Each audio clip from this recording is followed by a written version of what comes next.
We're going to do a little bit of warm-up and tuning with the wind ensemble, a little bit more extensive than what we did for that piece. So give us just a moment.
So, as I mentioned, our last group was symphonic band. This is our wind ensemble.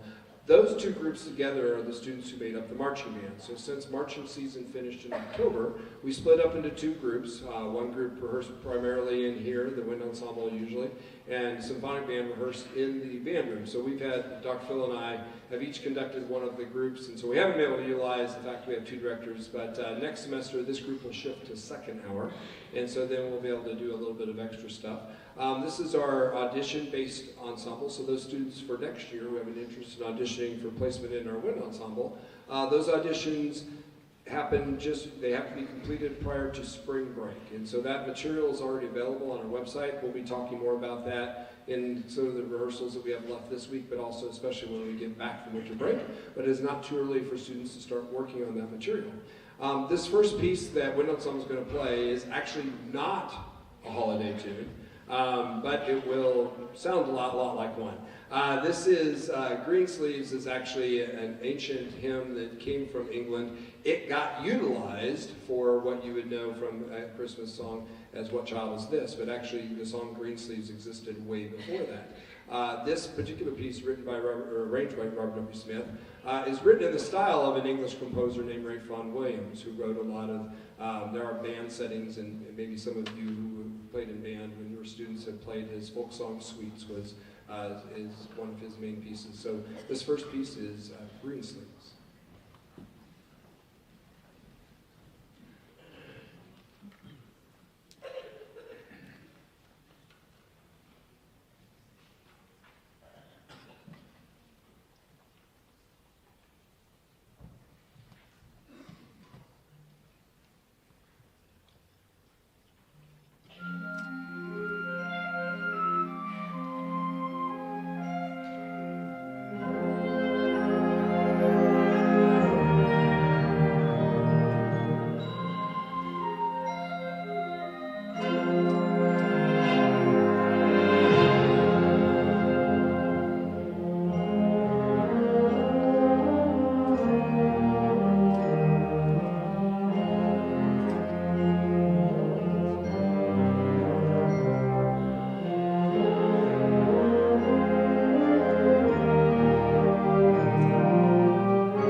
made a list this year so that I wouldn't leave anybody off or be on the spot remembering names. So we need to also acknowledge some students in this group who were selected to the honor bands. In the Sousa band, our freshman students in this group were Bailey Buck on clarinet, stand, and Zach Rathman on percussion.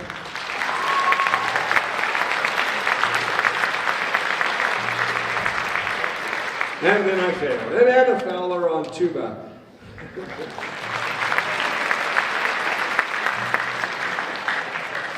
I apologize. I should mention that Olathe Crow, who had made district band as well, also made the Sousa honor band. So both he and Anna on tuba. And I apologize, Anna. I made a list and then I still failed. Then we had our students who were selected to the ECKMEA honor bands, and hopefully I got everybody on this one correctly.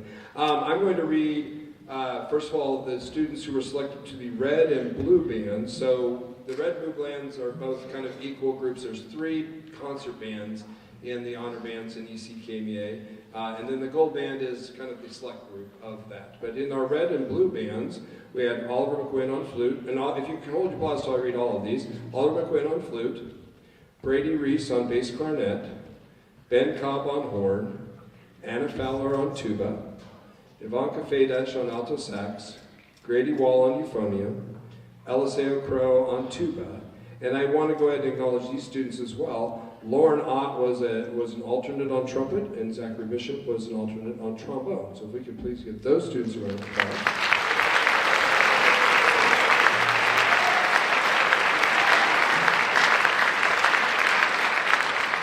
And then I'd like to acknowledge the students who were selected to the gold band, which is a big deal in the way that our district is structured.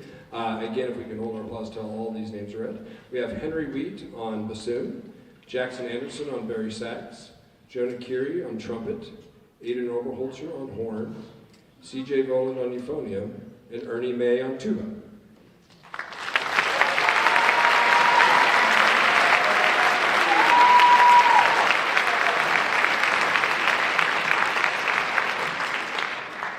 And I should mention, we, of the 5 Olathe high schools, whatever, this is the LeBron stat, but of the five Olathe high schools, we had the most number of students in the gold band.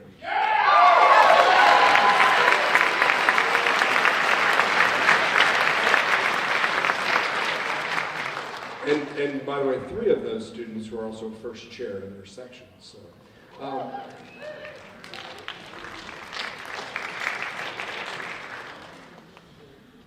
Okay, I'm in this next piece that one else I was going to play is actually one of my favorite pieces, and so I wanted to program it this year. And it is a multi-movement piece, so I'm going to use this as a teaching moment for everybody. In our Western tradition of especially instrumental music, when a piece is performed that is multi-movement, it is traditional to not applaud until all the movements are played. So you will see me sort of freeze. By the way, if you ever do, don't worry about it at any type of concert. You'll probably have that awkward, or if you've ever wondered, why isn't anybody applauding? They didn't like that movement. But that's what it is, and it just comes out of the idea that we're recognizing the piece as a whole. So this Royal Canadian Sketches, you can see the 3 movements that are listed there. I will kind of freeze the baton at the end of each one as we go into the next one. But this is supposed to, as you might guess, was written to represent different aspects in different parts of Canada, and you're going to hear in the second movement the wind blowing across the tundra and some things like that. So here is Royal Canadian Sketches.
more transition to make, and then we'll finish up with the jazz band.